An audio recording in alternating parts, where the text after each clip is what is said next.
got some other folks who want to weigh in on this. That's right. We're going to bring in right now Press Secretary, Deputy Press Secretary for the National Republican Party, Raffi Williams, who I believe we have on Skype. And I think we're going to be joined very soon by Democrat political strategist Joe Lestingi. Do we have both, everybody? Do we have everybody with us?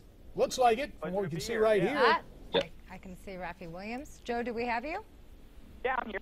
Okay, good. All right, let's start. Raffi, let's start with you, of course. I know that the GOP has made a concerted effort to reach out, dating back to last year. I think that's when you and I met for the first time. We were talking about this. So here we are 1 year later. You hear Steve Israel's comments, but the political discussion as a whole, how are we doing as a nation when it comes to race? Well, I think we're making steps in the right direction. I think the Republican Party is making inroads, and we're actively working in black communities to try to discuss with them the issues that matter and they care about most. And we're seeing great success from that.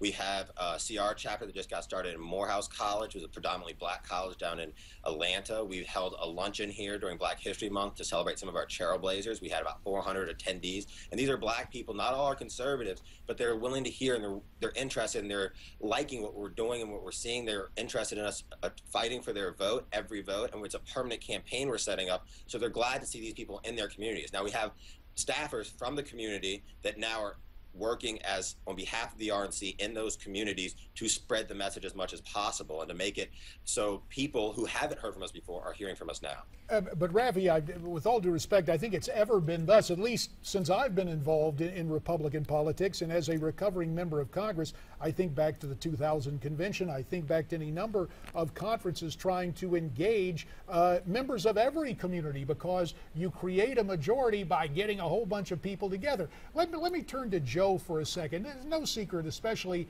really starting in the 1960s, ironically, in stark contrast to some of the votes on civil rights issues by many Southern Democrats, the Democratic Party has enjoyed great popularity within the minority community. But Joe, I just have to ask you on the up and up, isn't this about turnout to excite the base? And obviously Republicans are going to be using Obamacare, and so you got to find an issue to bring out voters for the midterm.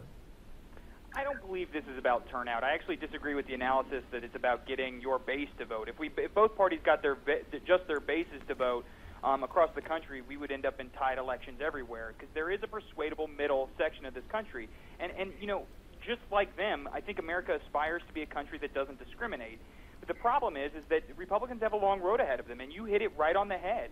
The civil rights movement and the Southern strategy tactics that were employed by Richard Nixon really set back the Republican Party's relationship with minority communities and African American communities for generations. Joe, I have to point out you're offering instant revisionism. The fact is that Richard Nixon was endorsed in 1960 by Jackie Robinson. The fact is, in the 1960s, a majority of Republicans, albeit in the minority, voted for the Civil Rights Act, and now you want to rewrite history and say because Southerners may be conservative, they're trying to rope in some sort of racist regime. I can tell you, as a guy who grew up in North Carolina but represented Arizona, I look for every vote. So I think you're painting with a broad brush. I appreciate what you're trying to do to set the table for the election, but to offer that kind of rhetoric simply points out to me that this is going to devolve into a four-letter word, race. I actually don't believe race is the biggest stimulus here. I think it's about intolerance within the Republican Party. We are a society today that has come a long way since 1964, when the Civil Rights Act was signed into law, and what we see now is the Republican Party having a problem with many different groups of people, whether it's immigration reform that's still sitting in the House waiting, whether it's gay marriage that isn't allowed in many parts of this country, whether it's health care for lower income areas, expansions of Medicaid. These are all issues that are used by the modern Republican Party to sort of divide the electorate and push people into a second-class citizenry. But why can an individual who loves a partner and wants to spend their life committed to that individual not do that like a straight couple? But if we can bring Raffi Williams back into the conversation, you suggested, even yourself, that you were trying to generate more minorities to join the Republican Party, that you said, you know, we're making progress there. So wouldn't you say that's been a weakness of the Republican Party, not having enough minorities supporting the Republican Party? Well, what I would say is that we weren't actively seeking their vote in the way that we should have been the past couple cycles, and now we are. And I think that what you're seeing now is the Democrats are afraid of the good work that we are doing in these communities, and they're seeing the effects of it, of us working and having conversations in communities that have been dominated by the Democrats who've gone along demagoguing Republicans time and time again in these communities without a Republican to tell them where we actually stand and what we stand for. Raffi and Joe, will have to leave it there. Thanks to you both for an invigorating discussion. We look forward to having you back visiting with us again real soon.